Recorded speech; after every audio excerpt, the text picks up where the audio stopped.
مرحبا بكم أعزائي المشاهدين. بعد إقصائه من لائحة المنتخب، منير حدادي يصدم المغاربة بتصرف سبياني.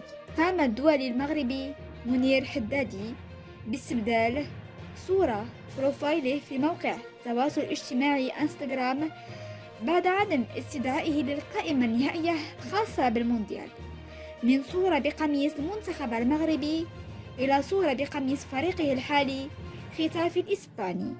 وجاء هذا الفعل الصبياني من منير حدادي كرد على الناخب الوطني وليد الركراكي الذي قرر استغناء عن خدمات اللاعب الذي طالب عدد من الجماهير المغربية بعدم استدعائه.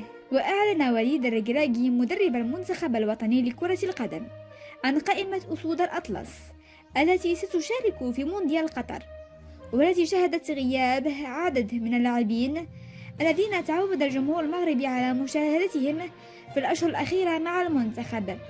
ومن بين اللاعبين الذين سيغيبون عن مونديال قطر نجد اللاعب منير حدادي، وحارس أنس زنيتي، وسفيان شاكلا، والأخوين سامي وريان ماي، وزهير فضال، وأيمن برقوق، وعادل تعرابت، وسفيان الرحيمي، ويوسف العربي، وسفيان هلاكوش، وأيوب الكعبي، وفيصل فجر، ويونس بالهندا.